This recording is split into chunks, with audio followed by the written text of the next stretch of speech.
l'équipe, salut à tous, j'espère que vous allez bien, j'espère que vous avez passé une bonne journée. On vient de l'apprendre les amis, il y a quelques minutes de ça, à travers plusieurs sites, à travers plusieurs médias, dont RMC. Neymar est sur la bonne voie et sur le point de prolonger de 4 ans avec le Paris Saint-Germain. Ça les amis, c'est la bonne nouvelle du jour. Bref, on se retrouve pour la petite vidéo d'avant-match. Demain soir, il y a un match les amis à partir de 21 h sur la chaîne Canal+, en direct du Parc des Princes, Paris Saint-Germain, Nîmes, match comptant pour la 23e journée de Ligue 1. Les 4 derniers matchs, toutes compétitions confondues entre ces deux clubs, c'est tout simplement 4 victoires parisiennes. Les Nîmois, sur leurs 20 derniers matchs, toutes compétitions confondues, c'est un bilan assez désastreux les amis. Seulement 3 victoires, 3 matchs nuls pour 14 défaites. Les Nîmois sont dans le dur. Côté parisien les amis, sur nos 20 derniers matchs, toutes compétitions confondues, 13 victoires, 3 nuls pour 4 défaites. Le week-end dernier, il y a quelques jours de ça, Nîmes s'est déplacé à Angers, victoire des Angevins, 3-1. Et Lorient recevait le Paris Saint-Germain à domicile.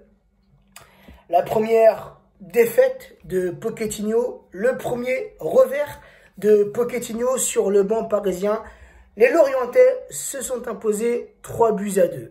Quand on y repense les amis, bien évidemment qu'on est déçu de ce résultat, déçu de cette prestation, de la prestation de nos joueurs, mais aussi déçu du coaching les amis. Moi, j'ai pas compris pourquoi Pochettino commence avec un milieu Danilo Paredes. Danilo, il n'a pas joué depuis très longtemps. Danilo revenait de blessure. Danilo a complètement raté son match.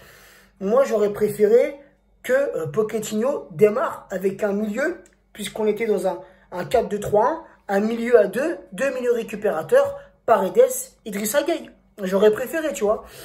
Mais bon, les choix du coach et bien évidemment que les joueurs ont leur part de responsabilité sur cette défaite, mais Pochettino a aussi sa part de responsabilité sur cette défaite. Après, on va pas commencer à lui cracher dessus, hein, comme les nombreux messages que j'ai vus sur les réseaux, des personnes qui l'ont descendu. De toute façon, il fallait s'y attendre. Non les amis, il est arrivé il y a un mois, il y a énormément de travail à faire au sein de ce groupe parisien, et on le voit à travers les matchs. Même si contre Montpellier, il y a eu du mieux, il y a eu de l'amélioration, il y a eu un vrai jeu collectif. Mais contre Lorient, les amis, là, dimanche, je n'ai rien vu. Vraiment, des Parisiens inoffensifs.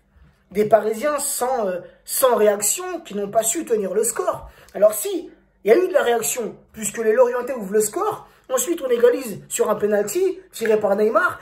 Et ensuite, on va mener au score sur un second penalty tiré par Neymar. Mais on n'a pas su tenir le match, les amis. On n'a pas su tenir le score.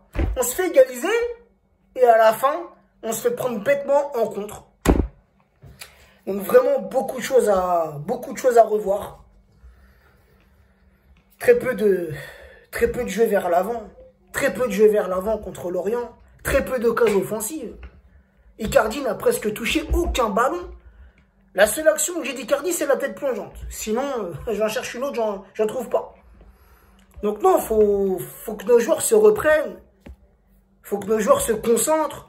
Peut-être que les Lorientais, on les a pris de haut, tu vois. Genre, c'est Lorient, ils sont dans le bas de tableau, on va les gifler, tu vois. Même moi, je l'ai pensé.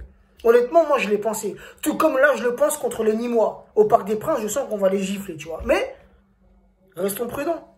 5 défaites depuis le début de la saison. 2 contre 2 promus. Rappelez-vous, contre Lens, et là, contre Lorient. 5 défaites, ça commence à faire beaucoup, les amis. Et là, on pointe à la 3e place. Ça va être compliqué. Sincèrement, ça va être compliqué pour aller chercher cette première place. Puisque les Lillois et les Lyonnais ne vont pas lâcher. Ne vont pas lâcher. Nous, en plus de ça, on a encore la Coupe de France, la Ligue des Champions, tu vois. 2 compétitions dans lesquelles on va dépenser de l'énergie. Bref, au niveau du classement, comme je viens de le dire, 3e, le Paris Saint-Germain, avec 45 points, 14 victoires, 3 nuls, 5 défaites, 50 buts marqués pour 14 buts encaissés. Malgré tout, on reste la meilleure attaque ainsi que la meilleure défense du championnat. Et à la 20e place, bon dernier de ce classement, de cette Ligue 1, les amis, les Nîmois, avec seulement 15 points, 4 victoires, 3 nuls, 14 défaites, seulement 17 buts marqués pour 44 buts encaissés. Alors, si je ne me trompe pas, si je me souviens bien de ce que j'ai vu hier dans les statistiques, Nîmes, c'est la plus mauvaise défense de Ligue 1 et c'est la deuxième plus mauvaise attaque de Ligue 1. Donc, logiquement, pour demain soir, je suis confiant. Même si il y a un petit côté de moi qui va rester un peu méfiant, tu vois, je vais pas trop m'enflammer sur le score, mais je vois pas les Nîmois venir s'imposer au Parc des Princes. Je vois mal les Nîmois nous marquer un but, hein, malgré qu'on n'aura pas pour demain cette colonne vertébrale qui est pour moi indispensable. Navas, Marquinhos, Verratti, Neymar. Tous ces joueurs-là ne seront pas là demain, puisque côté absent, Navas est absent, Verratti et Diallo, qui ont été touchés par, enfin en tout cas testés positifs par le virus, sont absents pour demain. Neymar est suspendu, il a reçu 3 cartons jaunes, donc il est suspendu. Marquinhos puis Herrera sont en reprise. Donc je pars du moment où si tu n'as pas cette colonne vertébrale, ça devient compliqué les amis. Ça devient compliqué, certes, le foot c'est un jeu collectif, mais parfois tu as des joueurs qui comment dire, t'as des joueurs qui t'apportent plus que d'autres. Et je pense vraiment que cette colonne vertébrale-là, elle est pour moi indispensable. On l'a vu, certains m'ont dit, mais on n'avait pas besoin de Navas, on n'a pas besoin de Marquinhos, on n'a pas besoin de Verratti pour s'imposer contre Lorient. Mais je peux vous dire que si ces 3 jours-là auraient été présents contre Lorient, le résultat aurait été autre. J'en suis sûr, les amis, j'en suis sûr. Navas, il t'apporte une sérénité dans les cages. Marquinhos, il t'apporte une sérénité défensive en charnière avec Kimpembe. Kimpembe, il est beaucoup plus à l'aise. Tu vois, beaucoup plus à l'aise, il est meilleur avec Marquinhos à ses côtés. Verratti, au milieu de terrain, c'est un régal. Aussi bien dans les récupérations de balles que dans ses passes, dans sa vista, ses relances. Et Neymar, Neymar, il a fait le taf, il a marqué des buts contre Lorient. Mais vraiment, c'est des joueurs indispensables, les amis. Alors, je ne sais pas, peut-être que vous n'êtes pas d'accord, dites-le moi en commentaire. Mais pour moi, cette colonne vertébrale, elle est indispensable au jeu parisien, dans la construction du jeu parisien. Bref, je ne vais pas m'éterniser. Mon petit café. Et on y va pour la petite compo pour demain, les amis.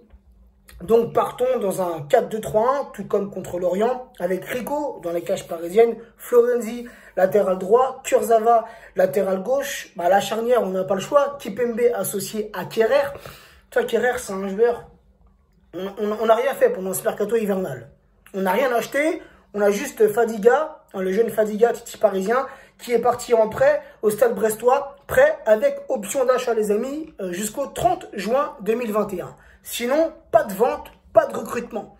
Mais tu vois, un joueur comme Kerrer, un joueur comme Draxler, c'est 2 joueurs que j'aurais aimé me séparer au mercato. Toi, je sens que ça, c'est des joueurs, ils vont partir libres, puisque personne n'en veut. Personne ne veut les acheter, tu vois ce que je veux dire?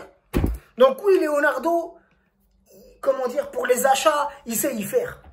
Il sait y faire, il a l'art et la manière pour acheter les joueurs. Mais pour les vendre, c'est beaucoup plus compliqué. Tu vois, on va acheter des joueurs comme Kerrer, on ne sait même pas ce que ça vaut. Et regarde, au final, c'est une banane, frère. Mais bon, on n'a pas le choix pour demain, il y a des blessés. Donc, Kerrer, Kimpembe en charnière centrale. Les 2 milieux récupérateurs. Cette fois, j'associerai Paredes à Gay. Ensuite, offensivement, les amis, en 10, en l'absence de Neymar, je mettrai Di Maria. Di Maria qui a joué à ce poste quand il était au Real Madrid. Donc, il sait jouer numéro 10. Il sait avoir ce rôle de constructeur, de distributeur. Je mettrai Mbappé, milieu gauche, Rafinha, milieu droit et Icardi à la pointe de l'attaque parisienne.